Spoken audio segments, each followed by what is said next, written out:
Terima kasih Bapa di surga, inilah kami akan doa ini dalam penuh ucapan syukur di dalam nama Tuhan Yesus Kristus, penebus dan juru selamat kami yang hidup. Amin. Amin. Bapak Ibu dipersilakan kembali. Baik, seperti yang kita sendiri ketahui pada pagi hari ini, di mana ada sukacita, ya. Amin. Setiap kali kita bertemu dan berhadapan dengan kebenaran firman Tuhan, ada rasa, ada pengharapan, bukan rasa tapi pengharapan yang timbul dalam hati kita. Ya. Baik, pada pagi hari ini kita akan sama-sama mendengarkan firman Tuhan dari surat Paulus yang kedua kepada jemaat Korintus, pasalnya yang kelima,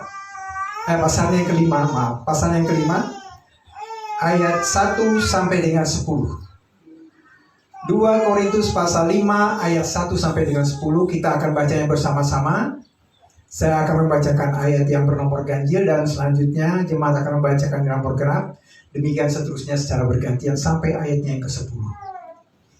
Demikian firman Tuhan. Karena kami tahu bahwa jika kemah tempat kediaman kita di bumi ini dibongkar, Allah telah menyediakan suatu tempat kediaman di surga bagi kita, suatu tempat kediaman yang kekal yang tidak dibuat oleh tangan manusia.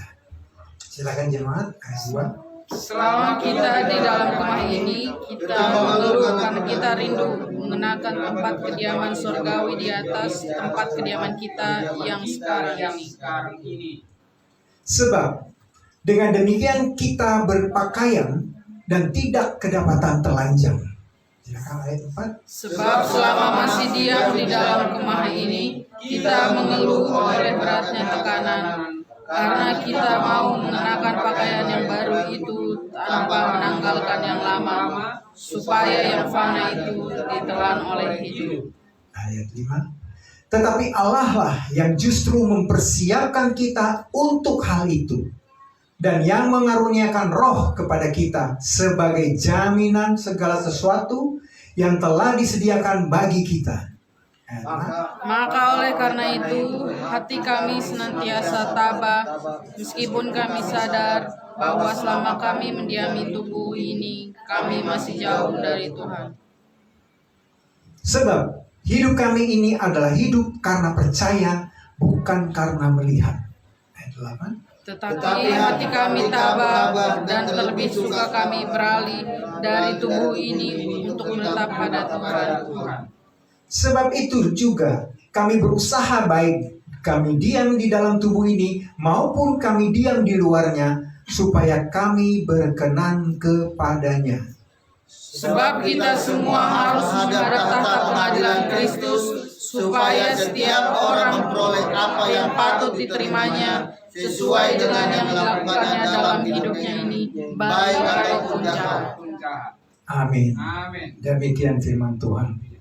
Bapak Ibu Saudara sekalian, pada saat kesaksian anak-anak kita tadi, saya mendengar suara dari Yonatan begitu lantang, ya. Ada sukacita di sana. Dia mengucapkan firman Tuhannya. Kalau kita lihat dalam kehidupan ini, kehidupan anak-anak ya, polos sekali. Satu hal yang tidak bisa kita lakukan kepada mereka ialah apa? Janji. Sekali kita sebagai orang tua mengucapkan suatu janji kepada mereka, pasti mereka tunduk. Ya, contohnya kita menyajikan, kalau kamu rajin belajar, kamu akan dapat baju baru dari papa dan mama. Wah, akan tekun dia belajar. Dan entah dia tahu apa dia belajar betul atau tidak. Pada saat ketemu dengan kita dan berbincang-bincang, dia akan bertanya lagi, mana pak baju barunya? Mana baju barunya? Kapan dapat bajunya? Itu pasti dia datang bertanya. Itu anak-anak. Banyak kisah di Alkitab kita menemukan perilaku anak-anak. Bahkan Tuhan Yesus sendiri pun mengatakan, biarlah anak-anak itu datang. Tuhan Yesus juga mengatakan, barang siapa menjadi seperti anak-anak ini, itu yang dia inginkan dari kita. kepada kita sekarang ini, dia ingin, hendaklah kamu menjadi anak-anak dalam kejahatan, tetapi orang dewasa dalam kebenaran. Itu dua contoh dalam Alkitab yang sering kita lihat dari perilaku manusia. Hanya dua, anak-anak atau perempuan, ibu-ibu. Bagaimana ibu yang di Kanaan itu merengek-rengek sama Tuhan Yesus, minta anaknya disembuhkan. Apa yang dia ketahui tentang Tuhan Yesus? Oh, Tuhan Yesus bisa menyembuhkan. Dan dia terus mengemis. Apakah Yesus langsung melakukannya? Tidak. Bahkan Yesus tolak. Kenapa? Karena Yesus datang hanya untuk melayani bangsa Israel. Matius 15 ayat 24, aku diutus hanya kepada domba-domba yang hilang dari umat Israel. Tetapi bagi perempuan yang Israel ada juga. Diam-diam dia merapat. Yang sakit pendarahan itu. Dalam hatinya dia berkata, kalau saja ku sentuh, menyentuhnya dia, aku pasti sembuh. Dan karena dia orang dari bangsa Yahudi, langsung sembuh. Lalu apa Tuhan katakan? Dari kedua perempuan yang berbeda ini, hanya satu jalan masuk kepada Tuhan, yaitu iman. Demikian juga kita saat ini dalam hubungan kita berbicara dari 2 Korintus pasal 5 ini. Adakah kita merengek, menuntut baju baru dari Tuhan? Karena di sini berbicara mengenai pakaian kita. Ya, kita lihat ayatnya pertama. Karena kami tahu bahwa jika kemah tempat kediaman kita di bumi ini dibongkar, Allah menyediakan satu tempat kediaman di surga bagi kita, suatu tempat kediaman yang kekal. Pada umumnya orang Kristen menafsir ayat ini, pada saat dunia kiamat nanti, Allah telah menyediakan tempat yang baru bagi kita. Tidak demikian, Bapak Ibu. Keberadaan kita yang sekarang ada di dalam Kristus ini tidak bahkan pernah sampai mengalami kiamatnya dunia. Kita pun tidak akan mengalami damainya dunia 1000 tahun itu dalam kerajaan Allah di bumi. Tidak, kita akan alami itu. Lalu apa yang dimaksud di pasal 5 ayat 1 ini? Kediaman kita di bumi ini dibongkar. Itulah tubuh kita. Kediaman dari manusia batinia kita di dalam tubuh jasmani ini. Ketika tubuh jasmani ini dibongkar, kapan itu terjadi? Ketika Tuhan datang di angkasa. Kita lihat di 1 Korintus 15 ayat 50 sampai 52. 1 Korintus 15 ayatnya 50 sampai 52. Demikian firman Tuhan. Saudara-saudara, inilah hendakku katakan kepadamu, yaitu bahwa daging dan darah tidak mendapat bagian dalam kerajaan Allah, dan bahwa yang binasa tidak mendapat bagian dalam apa yang tidak binasa. Sesungguhnya aku menyatakan kepadamu suatu rahasia. Rahasia lagi, Bapak Ibu. Ini tidak pernah diberitakan sebelumnya. Ya. Kita tidak akan mati semuanya, tetapi kita semuanya akan diubah.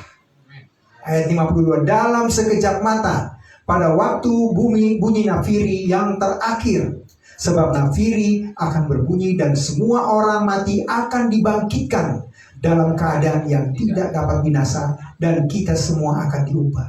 Dalam 1 Tesalonika pasal 4 mengatakan, yang mati akan lebih dahulu bangkit, dan kita yang hidup yang masih tinggal akan diangkat bersama-sama. Itulah saat di mana tempat kediaman kita ini dibongkar. Nah, kita akan dapat tubuh baru. Tuhan, kapan itu Tuhan? Adakah kita merengek-rengek seperti anak kecil minta baju barunya? Demikian juga wanita, ibu-ibu. Merengek kepada Tuhan kita. Tapi kalau wanita, istri kita merengek kepada kita apa? Keperluan kita setiap bulannya. Satu hal. Setiap istri, ya, ini hanya bagi yang berisi tahu. menginginkan punya rumah sendiri. Ya kan? Ingin mempunyai satu keluarga dan punya rumah sendiri. Dan merengek-rengek. Kita jemaat sudah Allah janjikan. Pernahkah kita merengek kepada Allah? Bagaimana cara kita merengek kepada Allah? Nanti kita akan ikuti firman ini. Lanjut ayatnya yang kedua.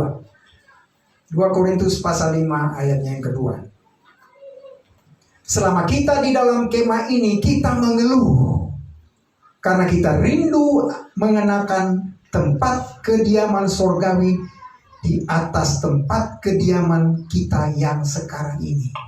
Kita rindu tempat kediaman surgawi. Kita rindu tubuh yang nanti Tuhan sudah bilang akan diubah. Aduh, saya udah gak tahan tinggal di tubuh ini. Kehidupan di dunia ini, tubuh kami merasakan, semua manusia tentunya merasakan tekanan kehidupan.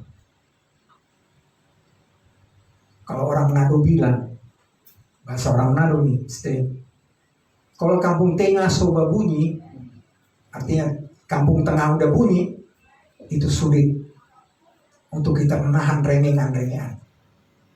Rengengan dari anak kita kalau lapar, dari istri keluarga kita selaku pimpinan. Tapi kita punya pimpinan di sini yang luar biasa, yang siap mendengar rengengan kita, yang siap memberikan kita kekuatan untuk kita beroleh kesabaran. Kekuatan apa? Kekuatan pengharapan. Sebagai suami saya kepada anak-anak, saya kepada istri, kata-kata saya sekali dua kali mereka oke. 3 kali, kok begini terus kehidupan kita? Itulah keluhan-keluhan yang kita selalu alami sebagai kepala keluarga. Apakah salah mereka mengelak? Tidak. Sudah kewajiban kita selaku suami untuk memenuhi kebutuhan keluarga, istri dan anak-anak. Tidakkah demikian dengan Tuhan? Tuhan bilang, sudah saya lakukan. Bukan bilang nanti. Sudah saya lakukan. Tubuhku sudah kuberikan padamu. Darahku sudah kutumpahkan untukmu semua. Tahukah kita sekarang kita berada di dalam tubuh Kristus? Kita berada dalam naungan kasih-Nya. Siapa kita ini? Ya, puji Tuhan kita yang percaya. Oh, bagaimana dengan mereka yang belum percaya? Jawaban Tuhan sama. Sudah kuberikan tubuhku. Sudah kuselamatkan. Oh, nggak percaya? Itu urusan kembali kepada kita. Puji Tuhan. Kemarin ada satu kesaksian dari salah seorang peserta di Zoom berkata, waduh, Pak Dallas, luar biasa ya, saya ini orang beruntung sekali ya. Kesian mereka yang enggak ini katanya. Kita udah diselamatkan. Saya bilang, sebetulnya nggak ada bedanya kita dengan mereka. Sama-sama diberikan keuntungan yang tidak ada bedanya. Hanya satu perbedaannya. Mereka belum percaya. Saya tidak mengatakan mereka tidak percaya. Kenapa saya katakan belum percaya? Karena Tuhan mengingatkan kepada kita semua. Kehendaknya Tuhan itu jelas bagi kita orang percaya. Yaitu apa? Tuhan mau semua orang diselamatkan. Semua. Dan apakah sudah Tuhan nyatakan kemauannya itu? Sudah. Apa yang dilakukan Tuhan untuk semua keselamatan manusia? Mati di kayu salib. Hanya sampai di situ. Sia-sia percaya kita, percaya sama orang mati. Tidak sampai di situ Bapak Ibu Saudara. Pada hari yang ketiga dia bangkit. Kita mati bersama-sama dengan kematiannya, dikuburkan, dan kita bangkit bersama-sama dengan kebangkitannya. Itu janjinya. Sudahkah kita bangkit? Sudah kita beroleh kehidupan kekal? Sudah. Sudah kita beroleh tempat yang kekal? Sudah. Apa kita sekarang berada di tempat itu? Siapa yang bilang belum? Oke, mari kita sama-sama buka Kolose 3 ayatnya yang ketiga. Kolose pasal 3 ayat yang ketiga. Silakan Bapak Sinaga membacanya. Ya. Kolose pasal 3 ayat yang ketiga.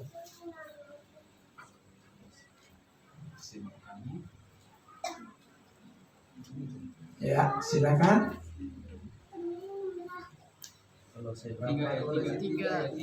Kolose pasal 3 ayat yang ketiga.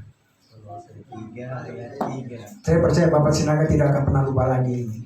Sebab kamu telah mati dan hidupmu tersembunyi bersama dengan Kristus di dalam Allah. Luar biasa. Amin. Tinggal satu lagi pertanyaan. Percaya nggak kita semua sudah mati? Percaya. Percaya dulu. Tadi bilang hidup kita sudah di sana. Kok kita di sana berarti kita sudah mati? Percaya nggak itu? Percaya. Jawabannya singkat. Ya, di dalam Yesus. Roma 6 ayat 3 sampai dengan 7. 3 sampai dengan 6. Kita telah mati bersama dengan Kristus, Bapak Ibu. Artinya apa? Setiap perbuatan daging kita tidak ada perkenanan di hadapan Allah. Ya. Kita harus hidup oleh perbuatan Kristus. Loh, Kristus sudah bangkit, benar. Tapi wahyu rahasianya dinyatakan kepada kita. Itulah wahyu kehidupan kita, manusia batinia yang telah percaya oleh Kristus. Kehidupan kita sudah ada di sana, Bapak Ibu Saudara. Sudah ada di sana kehidupan kita, di dalam Kristus, bersama-sama dengan Kristus, di dalam Allah. Luar biasa. Ini satu hal yang harus kita pegang teguh, sehingga ketika kita memberitakan kabar sukacita ini, orang akan percaya atau orang tidak akan percaya. Itu tidak penting. Yang penting ketika berita ini diberitakan, firman Allah itu bekerja di dalam hati mereka yang mendengarkan. Amin. Terlepas mereka percaya atau tidak. Artinya apa? Konsekuensi sudah di tangan mereka masing-masing. Allah selesai, kita pun selesai memberitakan. Itu sebabnya 1 Timotius 2 ayat 4 itu sumber dari kehidupan rohani orang percaya. Baik, kita lihat masih di ayat 2. Dikatakan di sana, kita rindu. Ya. Kalau berbicara kerinduan, berarti itu berbicara suatu pengharapan. Kalau kita rindu, mungkin gak kita rindu dengan hayalan? Tidak. Kerinduan itu ada karena sesuatu telah kita peroleh. Itulah pengharapan. Mari kita lihat sama-sama. Roma 5 ayat 1 sampai dengan 6. Oh, sengsara hidup kita ini ya. Tapi kita punya kerinduan.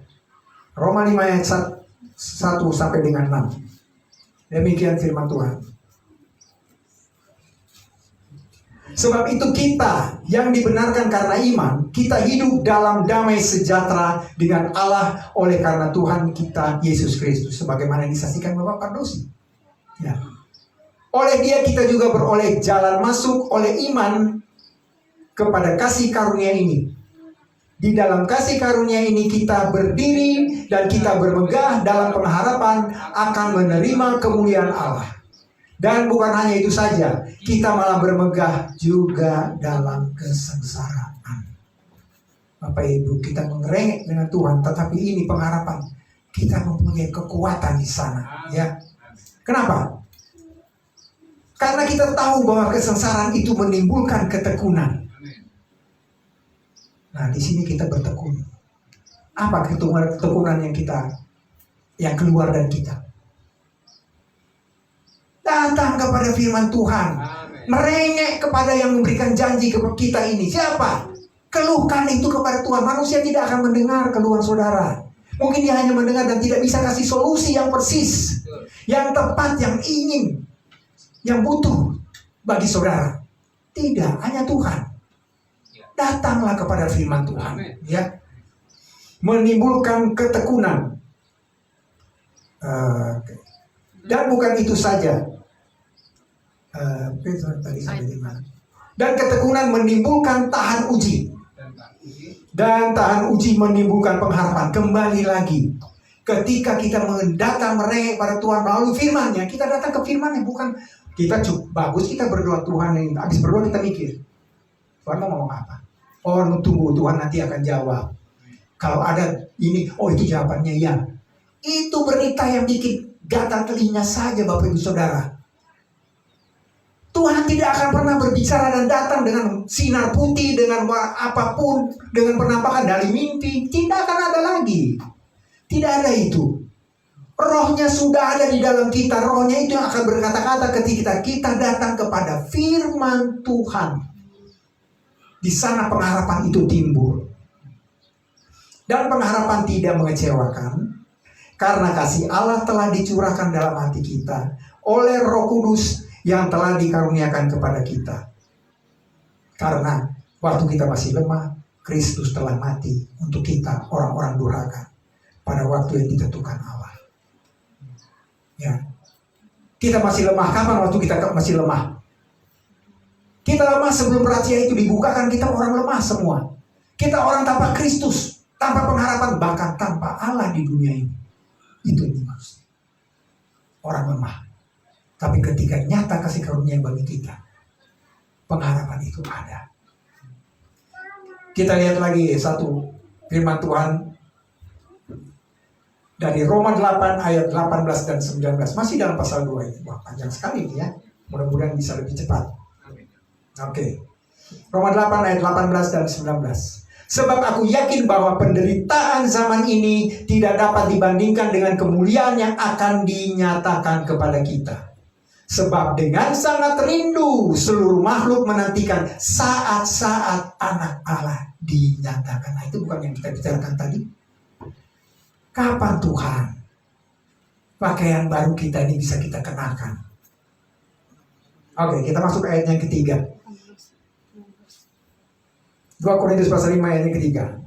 Sebab dengan demikian kita berpakaian dan tidak kedapatan telanjang. Wah, apa maksudnya ini ya? Apa hubungannya? Seperti berdiri sendiri firman Tuhan ayat 3 ini. Baik, saya kutip dari terjemahan bahasa Inggrisnya. Dari King James Version. Di situ dikatakan, saya sudah terjemahkan ke bahasa Indonesia. Jika demikian halnya dengan berpakaian, kita tidak akan ditemukan telanjang. Apa pakaian itu? Ya. Akan datang saatnya di mana kita akan menghadap kursi pengadilan Kristus. Baik. Kita lihat di sini. Coba mari sama-sama kita lihat Filipi pasal 2 ayat 13. Filipi pasal 2 ayat 13. Karena Allah yang dari ayat 12. Hai saudara-saudaraku yang kekasih, kamu senantiasa taat, karena itu tetaplah kerjakan keselamatanmu dengan takut dan gentar. Bukan saja seperti waktu aku hadir, tetapi terlebih pula sekarang waktu aku tidak hadir. Karena Allah lah yang mengerjakan di dalam kamu baik kemauan maupun pekerjaan menurut kerelaannya. Lakukanlah segala sesuatu dengan tidak bersungut-sungut dan berbantah-bantahan. Ayat 15, supaya kamu tiada beraib, tiada bernoda sebagai anak Allah yang tidak bercela di tengah-tengah angkatan yang bengkok hatinya ini. Ya, dan yang sesat ini, sehingga kamu bercahaya di antara mereka seperti bintang-bintang di dunia. Tidak telanjang. Kita dipenuhi pengertian akan firman Tuhan, akan kebenaran. Tidak kosong kehidupan rohani kita. Ya. Telanjang itu ibaratnya kan kosong. Tidak berpakaian. Tidak berpengetahuan akan kebenaran. Kita kembali lagi ke ayatnya yang berikut. Ayat yang keempat. Sebab selama masih diam di dalam kemah ini, kita mengeluh oleh beratnya tekanan, karena kita mau mengenakan pakaian yang baru itu tanpa, nah perhatikan, tanpa menanggalkan yang lama, supaya yang fana itu ditelan oleh hidup. Bapak Ibu Saudara, ini sering kita alaminya. Tidak cukup hanya percaya, ya, harus tambah perbuatan, supaya orang meyakinkan orang bahwa kita ini benar-benar orang kudus. Bapak Ibu Saudara, tidak itu di hadapan Allah. Allah tidak melihat itu. Mari kita lihat Roma 8 ayat 7 dan 9. Roma 8 ayat 7 dan 9. Situ kita akan memperoleh pengertian mengenai apa yang diucapkan di 2 Korintus 5. Sebab keinginan daging adalah perseteruan terhadap Allah karena ia tidak takluk kepada hukum Allah. Hal ini memang tidak mungkin baginya. Ya. Tidak akan berarti apa yang ingin kita lakukan supaya nyata bahwa kita adalah orang benar, atau supaya nyata bahwa kebenaran Allah itu ada pada kita, tidak akan berarti bagi orang. Karena kita memberitakan Injil bukan karena apa yang sudah kita lakukan sebagai orang percaya. Dalam perbuatan tidak akan terjadi, Bapak Ibu Saudara.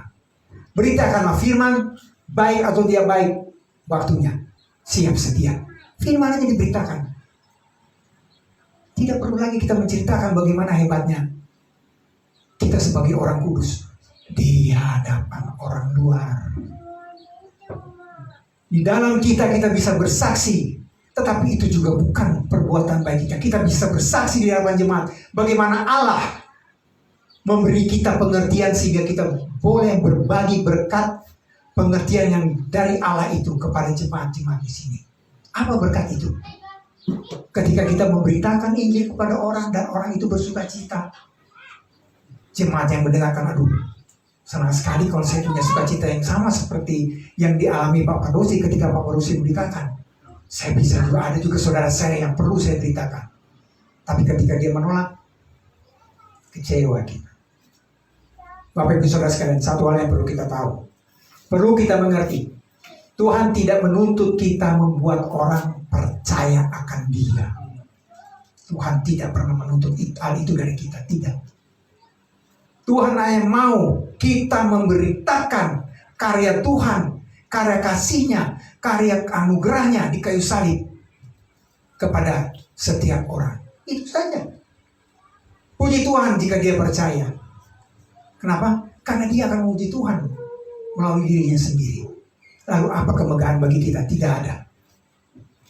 Kita hanya mensyukuri bahwa apa yang kita beritakan, kita bisa melihat kesaksian. Apa kesaksian dari orang itu? Bukan. Ketika orang itu percaya, wow, ternyata Tuhan sudah mementeraikan dia. Pekerjaan Tuhan yang buat kita sukacita.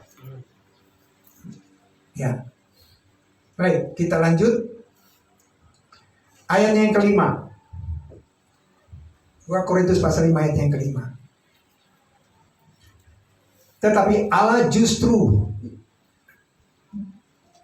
lah yang justru mempersiapkan kita untuk hal itu dan mengaruniakan Roh kepada kita sebagai jaminan segala sesuatu yang telah disediakan bagi kita. Ya, kita tahu kita orang percaya. Kita tidak dengan melakukan perbuatan apapun. Yang lebih mulianya lagi apa? Allah memberikan lagi jaminan. Tidak cuma keselamatan, tetapi jaminan dari keselamatan itu. Itu yang Allah berikan kepada kita. Kita bisa lihat di Efesus pasal yang ke 1 ayat 14. Efesus pasal 1 ayat 14. Di sana berkata, firman Tuhan berkata, dan Roh Kudus itu adalah jaminan bagian kita sampai kita memperoleh seluruhnya, yaitu penebusan yang menjadikan kita milik Allah untuk memuji kemuliaan-Nya. Kita punya jaminan itu. Kenapa? Apa yang mau kita lihat di sini? Itu yang tadi dikatakan di pasal 5. Allah lah yang bekerja, Bapak Ibu. Jaminan itu tidak nanti tunggu kita Allah datang. Selama dalam kehidupan ini Allah bekerja dalam kehidupan kita. Nyata pekerjaannya ketika kita datang kepada firman-Nya. Kita beroleh pengertian. Itulah yang Allah kerjakan di dalam kita. Sehingga pengertian itu yang membuat kita teguh untuk menghadapi kehidupan ini. Untuk melayani sesama kita. isi anak-anak, keluarga, juga orang lain. Di ayat 5 ini jaminan roh ini begitu kuat. Karena di Efesus 1 ayat yang ketiga, kita sudah yakin bahwa kita akan memperoleh semuanya itu, berkat-berkat surgawi. Allah telah menyediakan itu. Sehingga kita mengerti di sini. Ketika kita datang kepada firman, kita merengek apa Tuhan? Tuhan itu sudah ini, saya sudah berikan, semua sudah berikan. Kalau kamu mau ini, lakukan apa yang ku katakan. Kita akan sampai memperoleh semuanya itu. Kita yakin, ayat 6 dikatakan sini.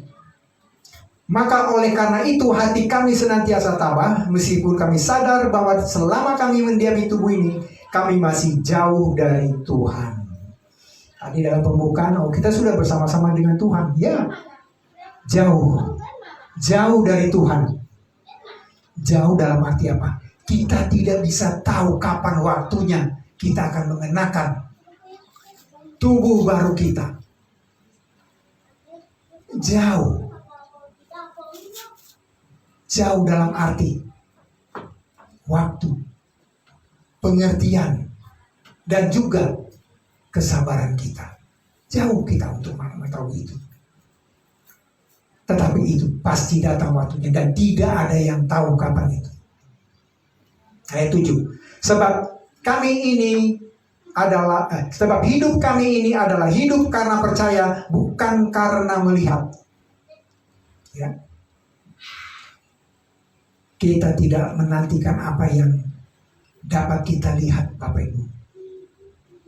Karena ketika saat itu tiba, dalam sekejap mata itu terjadi. Janji Tuhanlah yang meneguhkan kita. Kita tidak tahu 1 menit atau 3 menit dari sekarang, atau 3 bulan dari sekarang, 3 tahun, atau bahkan mungkin 3 hari kemudian Tuhan akan datang mengangkat kita. Karena kedatangan Dia ini bukan kedatangan yang sudah pernah dengar oleh semua dunia, bukan. Dunia menantikan Dia datang di Bukit Zaitun, silakan. Mereka yang mau menantikan datang nanti di Bukit Zaitun, silakan. Tetapi kalaupun kita mau menantikan kedatangannya di Bukit Zaitun, tetapi kita sudah percaya, kita akan terkejut ketika kedatangannya di angkasa kita terangkat. Apa maksudnya saya katakan ini? Keselamatan dan pengetahuan adalah 2 hal yang berbeda. Keselamatan adalah kekuatan Allah, kuasa Allah. Bukan karena kita mempunyai suatu pengertian atau pengetahuan akan Allah yang benar. Tidak, kita tidak punya pengertian apa-apa tentang Allah. Allah cuma kasih tahu, aku sudah mati untukmu dan aku sudah bangkit untukmu. Dan ketika kita percaya, dimeteraikan. Banyak orang mendengar Injil di luar sana, Injil yang umum. Tetapi ketika sama seperti kita dulu, kita mendengarkan Yohanes 3 ayat 16, otak kita langsung berpikir salib. Padahal Yohanes 3 ayat 16 tidak berpikir salib. Tidak berkata salib di situ. Barang siapa percaya akan memperoleh hidup yang kekal. Karena berita itu kepada bangsa Israel. Dan salib bukanlah keselamatan bagi bangsa Israel. Salib adalah bukti dosa bangsa Israel.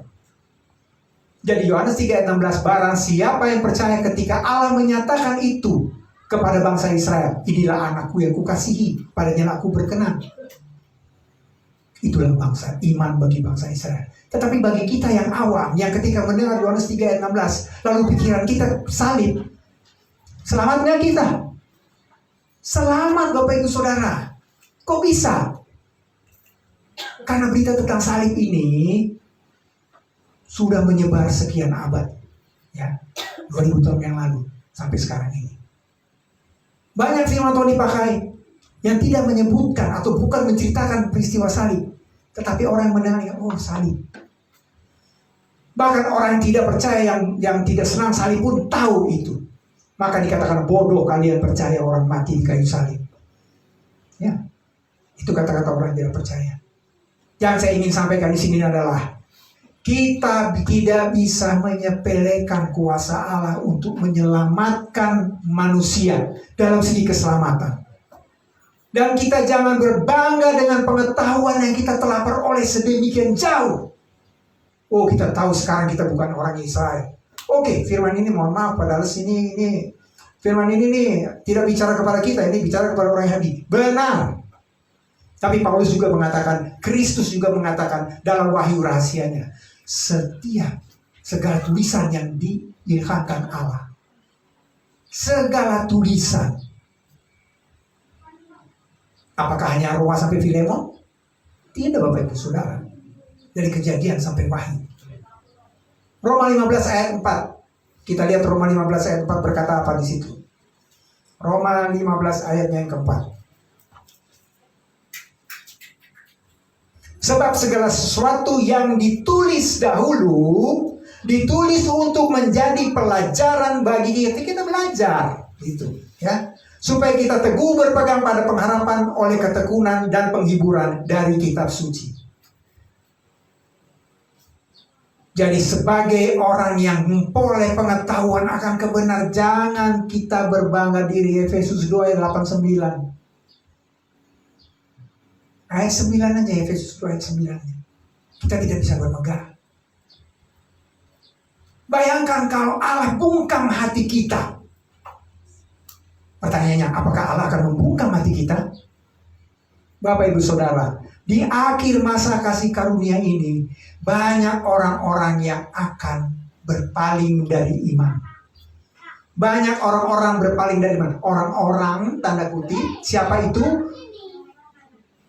Dari kelompok kita, orang-orang yang percaya.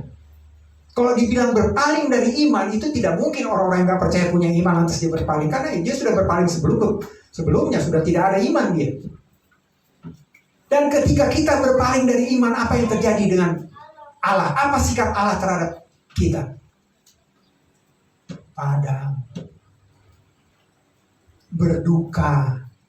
Kita mendukakan roh. Allah sabar dan kita masih berkeras hati. Tidak mau datang merengek lagi. Sudah Tuhan, saya sudah selamat, sudah pasti selamat.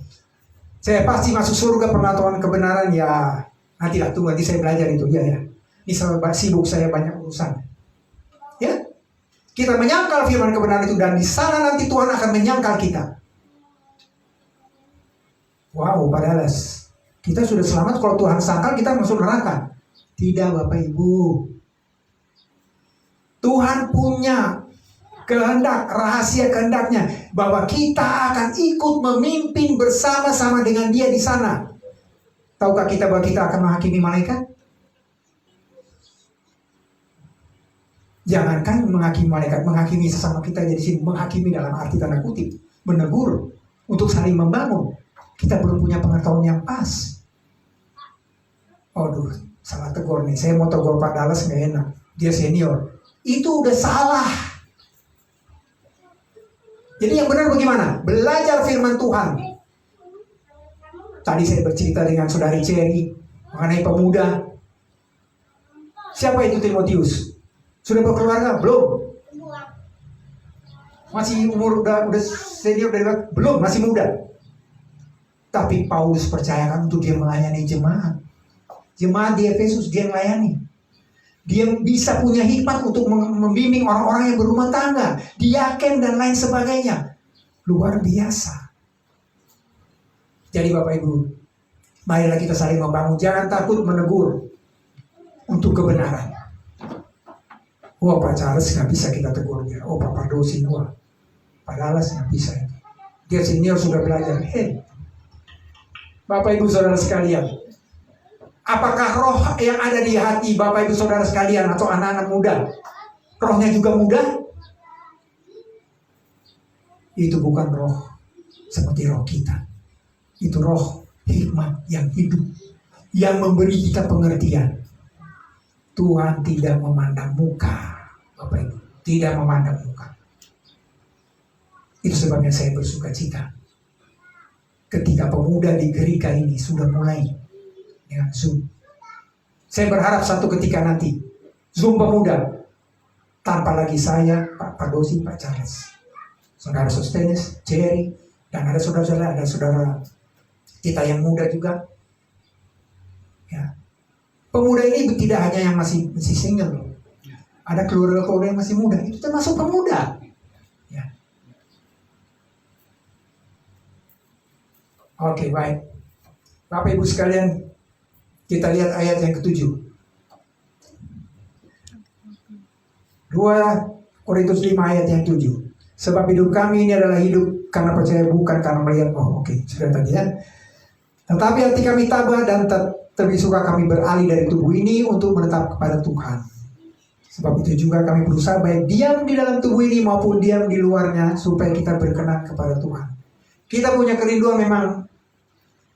Tekanan hidup ini tidak gampang Bapak Ibu Saudara ya.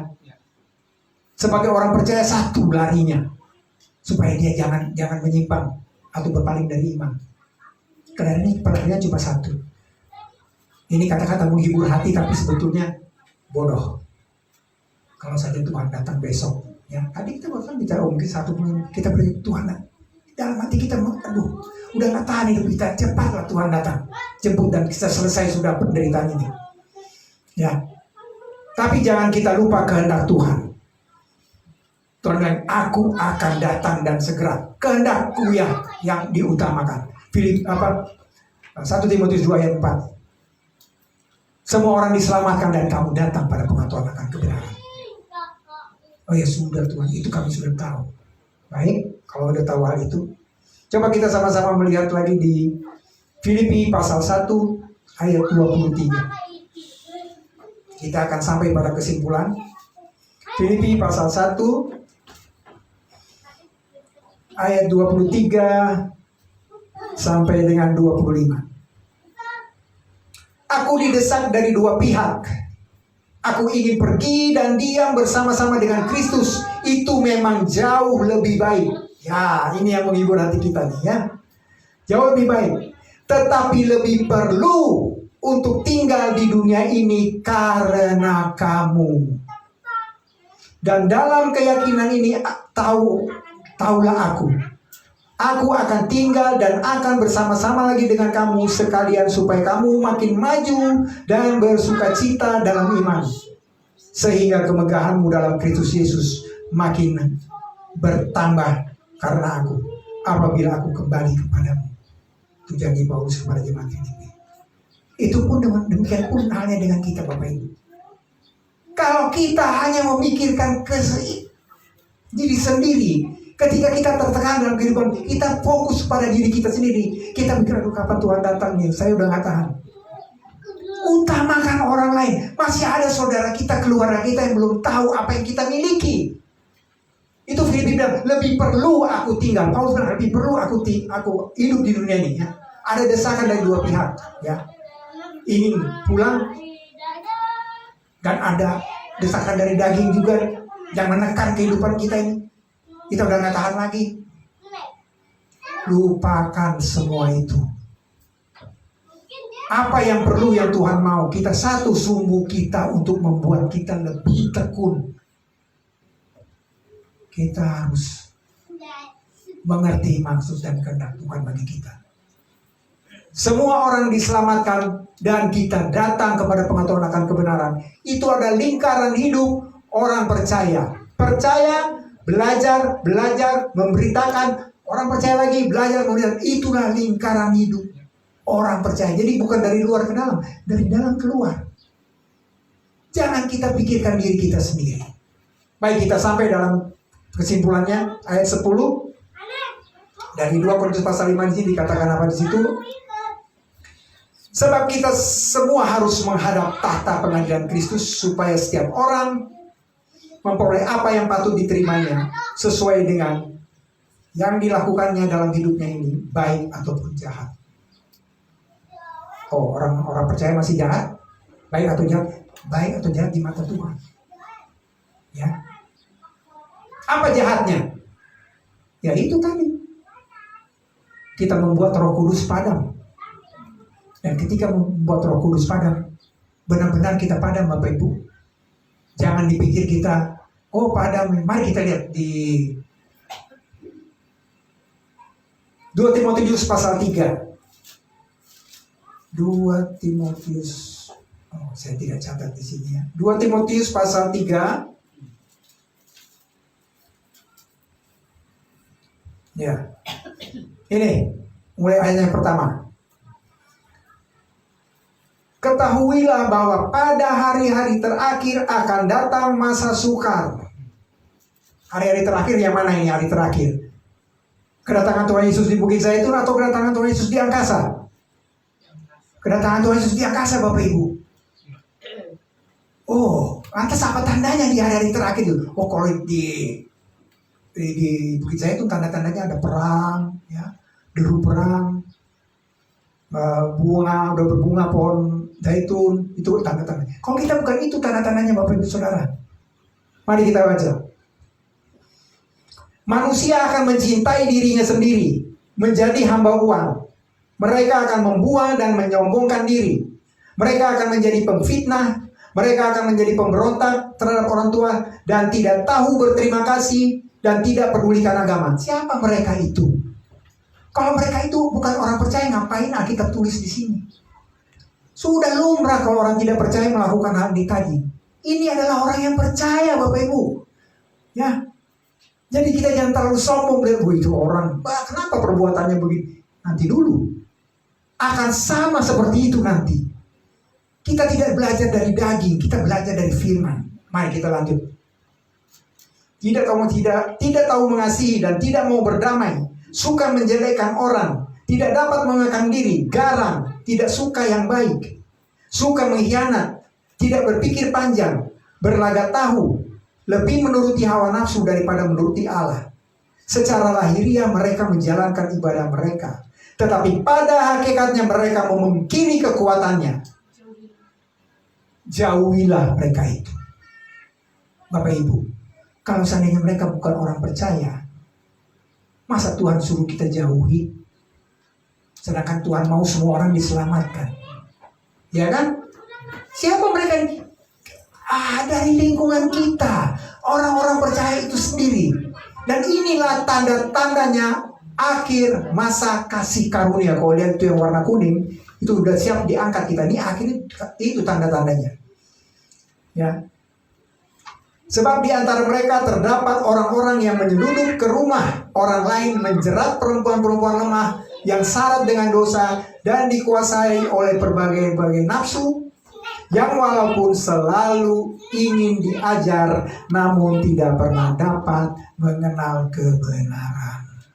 Ayat 7 ini kalau sudah sampai di tahap ini, disinilah Tuhan Yesus, Roh Kudus padam. Jadi jangan main-main bilang jangan padamkan roh ini. Tidak akan pernah kita beroleh hikmat lagi. Ya. Apakah ini hukuman? Bukan. Konsekuensi. Tuhan tidak menghukum kita lagi. Tuhan cuma kasih tahu jangan padamkan, jangan membuat aku berduka. Dan jangan padamkan roh. 1 Tesalonika itu bilang. Itu yang akan terjadi. Pentingnya kita datang pada pengetahuan akan kebenaran supaya kita tidak diombang-ambingkan angin-angin ajaran. Tadi saya sudah mengatakan pada Bapak dan Saudara mengenai orang-orang yang percaya dan selamat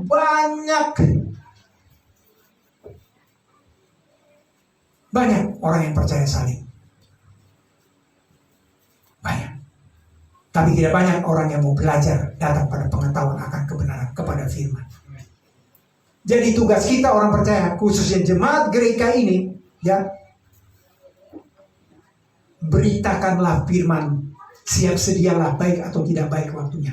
Firman, kalau bicara firman, mencakup 2 hal, Injil keselamatan dan pengetahuan akan kebenaran.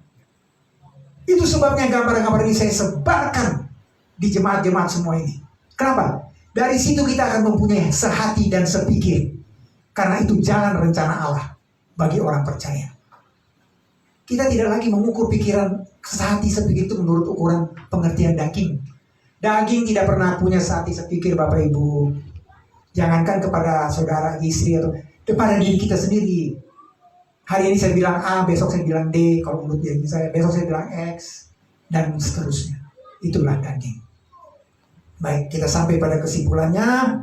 Kita akan tutup firman Tuhan dan kita baca bersama-sama secara bergantian. 2 Timotius pasal 2 ayat 19 sampai 22. 2 Timotius pasal 2 ayat 19 sampai 22. Saya memulainya dari nomor 19. Tetapi dasar yang diletakkan Allah itu teguh. Jangan berkecil hati saudara-saudara kalau dengar Roh Kudus padam, ya. Dan meterainya ialah Tuhan mengenal siapa kepunyaannya, dan setiap orang yang menyebut nama Tuhan hendaklah meninggalkan kejahatan.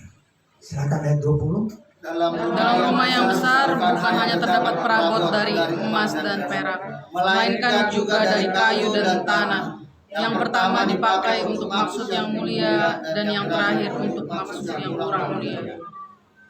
Jika seorang menyucikan dirinya dari hal-hal yang jahat, ia akan menjadi perabot rumah untuk maksud yang mulia, yang dikuduskan, dipandang layak untuk dipakai tuannya, dan disediakan untuk setiap pekerjaan-pekerjaan mulia. Kapan itu?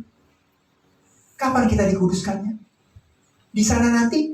Sekarang, Bapak Ibu Saudara. Sekarang ini proses pengudusan. Ketika kita datang kepada firman kebenaran, Allah bekerja. Dia menguduskan kita. Kenapa? Dia punya tujuan untuk kita memimpin bersama-sama dia nanti. Kalau kita tidak mau, dia di sana pun akan menyangkal kita. Kamu tidak punya kapasitas, atau kamu nggak available untuk menjalankan tugas ini bersama-sama dengan saya. Dia akan menyangkal. Itu dibilang di 2 Timotius pasal 2 ayat 11-nya. Oke. Dipandang layak, disediakan untuk setiap pekerjaan yang mulia. Oke, ayat terakhir silakan jemaat membacanya, kita baca bersama-sama. 1, 2, 3. Sebab itu jauhlah masuk orang muda, kejarlah keadilan, kesetiaan, kasih, dan damai bersama-sama dengan mereka yang berseru kepada Tuhan dengan hati yang murni. Mari kita satu dalam doa. Puji Tuhan, puji syukur atas firman-Mu ya Bapa. Firman wahyu rahasia yang Kau bukakan bagi kami, yang tidak pernah didengar, tidak pernah diberitakan sebelum darah-Mu tertumpah, sebelum Kau menyatakan, sebelum bangsa-bangsa Israel menolak-Mu sepenuhnya, dan Kau nyatakan hanya untuk menyelamatkan manusia. Terima kasih Tuhan. Inilah firman kebenaran yang memimpin kami dalam kehidupan kami senantiasa.